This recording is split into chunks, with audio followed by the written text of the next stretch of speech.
Amanda here from createyourfuture.co. So today we have Ani joining us. Hi, Ani. Hi. Guys, as you know, Ani is a coach here at Create Your Future. And guess what? She's having a sale. Her coaching right now is nearly 50% off of our regular rates. So definitely check out the link in the description below.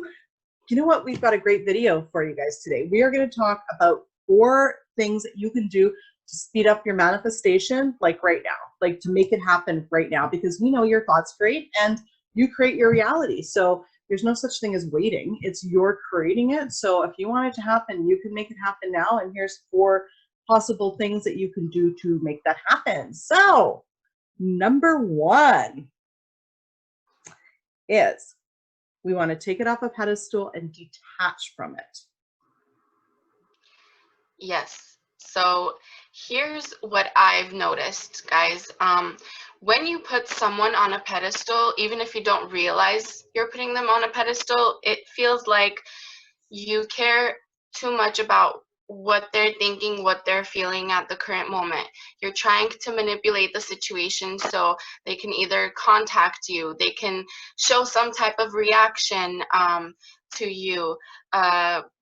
When you do this, you're giving them their free will back, kind of a situation. So you're giving them their power. You're forgetting that you're a creator and you're turning into a reactor. So you're just waiting for them to do something so you can react, or you're not hearing from them so you're reacting to the absence of them or the lack of them. This has to change. You have to shift back into creator mode because you have all the power. You are that powerful. Do not give your power to someone else so you could just react to them. Right. You know, and part of that, right, is being attached emotionally, thinking, you know what, my life isn't that great unless I'm actually with this person.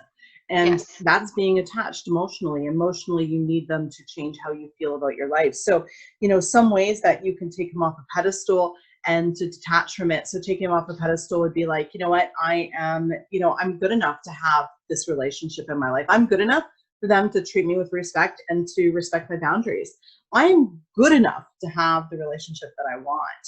And then to detach is, you know what, I love my life the way it is now, and having this relationship will actually, you know, enhance it. But it's really good right now, right? Yeah. Yeah, and sometimes, like, I'll even say, well, I intend for my intentions to show up in my reality quickly. So even that intention is like, okay, all your intentions are going to show up because this works. Like, try it with your mini intentions, you know. If you notice, like, the small mini intentions are working, red ball, like you intend to see a red ball, you intend to see someone wearing a specific sweater, those are working. Obviously all the intentions would work too. You just have to remove your resistance from this specific person so you see it working in your favor. Exactly. Exactly. And that brings us to number 2, right, is removing all of your conditions that you may have to something, right? So an example of this is, okay, I want to be in a relationship, but I want to lose 5 pounds first. I have to lose 5 pounds first. So, you know, a really good one for that is, I intend that I'm perfect the way I am. Like right now, I can have what I want, you know? Exactly. You guys, circumstances do not matter at all. Yeah. I've intended and I've manifested things in the weirdest circumstances. That's just an assumption you have. And if you think that if you lose 5, 10, 20 pounds, that's when your SP will be attracted to you, guess what? That's what's going to happen. But if you think that just the way you are, he'll still love you and adore you the way you are, that's what's going to happen. So it's all in your control. Exactly. Exactly. So circumstances don't matter. So if you think they matter, you're going to have to create the exact opposite intention of they don't matter.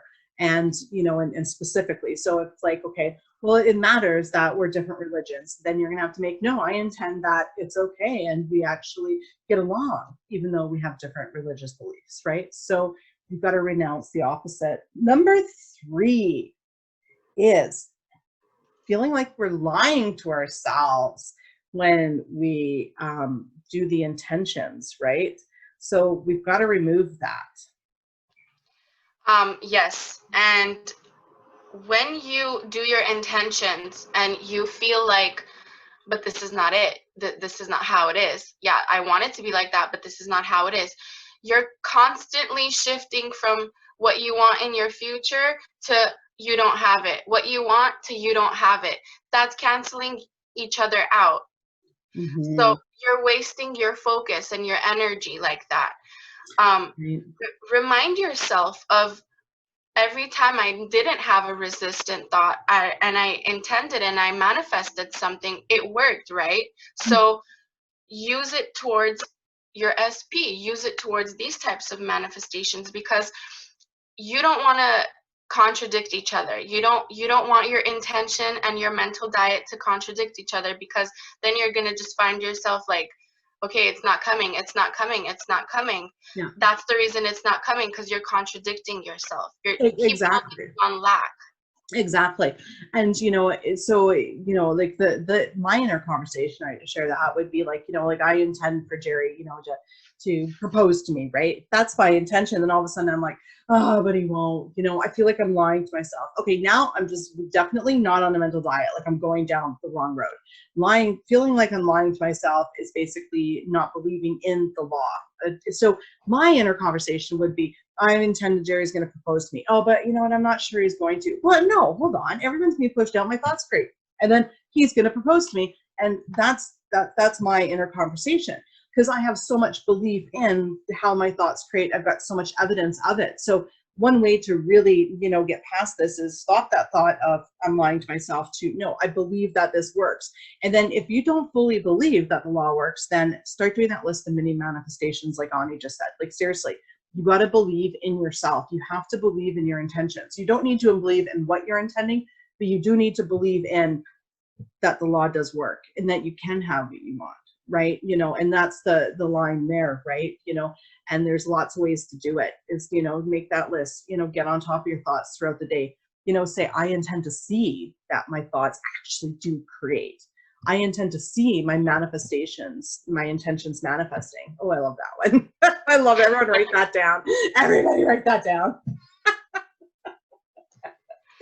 And then that's really good. Number 4 was what to do when you don't feel good when you're doing your intentions. What are some things that when you can do when that happens?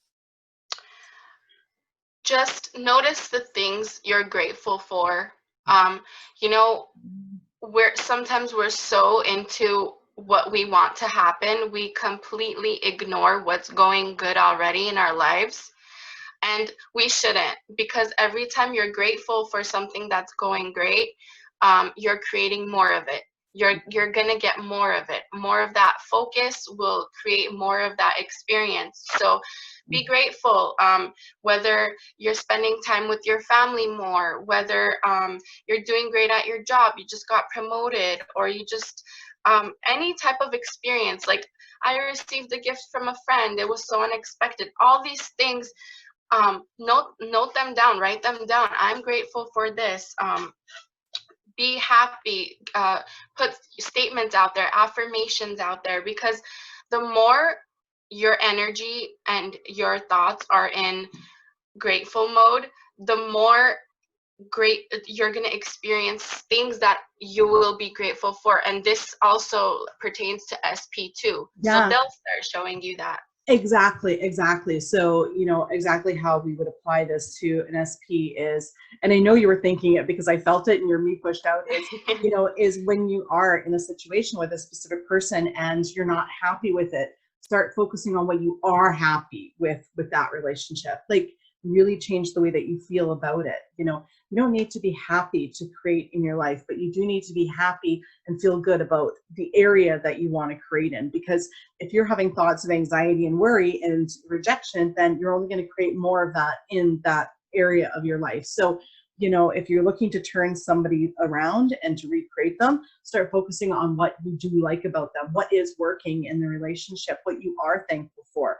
And once they start bringing more of that to you, then you feel good and you can start changing and molding the other things that are there. rather than focusing on the lack and bad, you know, which you actually mentioned on point number 1. Exactly. We brought that around full circle now, didn't we? Yeah, one Amazing. more thing I wanted to add is even if you haven't like had communication with SP for a while, or you're anxious about that, if you've had any interactions with the SP, and I'm sure you have because you want more of it now, you're trying to manifest them back, or just manifest even anyone back, you have had memories with them. So you can bring that the memories back into your mind, and feel it again, like milk that feeling, you know, and that could even be like a manifestation technique, just using your memories. Yes, that is true. That is true. Because when you think back to something, you know, that history passed with somebody, you actually, because you pushed out, they'll recall it. It's out there. You're basically putting those energy waves back out, and you're actually calling it to happen again. This is why it's so important just to focus on good, focus on what you want, focus on what is working, you know, and what isn't working. You take a look, you acknowledge it, you renounce it, you move on. So it's not that we really ignore our reality. We acknowledge our reality, but we don't dwell on it, okay? So we acknowledge it, and then we say, do we like that? And if the answer is no, we go and we use the exact opposite intention, you know? And so, yeah, it's not about ignoring, because ignoring implies, okay, look, I'm just going to ignore they're doing that. I'm not even going to acknowledge it. I'm not even going to create an intention. That's not necessarily true. It's, you know, acknowledging, but not dwelling. If we're going to say dwelling is ignoring, then yeah, ignore it. Don't dwell. Like, you know. Yeah, exactly. But that's the main thing there. Oh my goodness, so much excellent points. Like, definitely awesome, guys. You know what? If you need any help speeding up your manifestation, definitely check out the link in the description below. You know, Ani and Carol are both having a sale, so it's really, really great. Definitely take advantage while you can, for sure. Thank you so much for being here and sharing these tips with us today, Ani. Thank you so much for having me. Awesome, and thank you guys for liking, commenting, sharing, and subscribing. You're all amazing, and we'll see you in the next video. Bye-bye.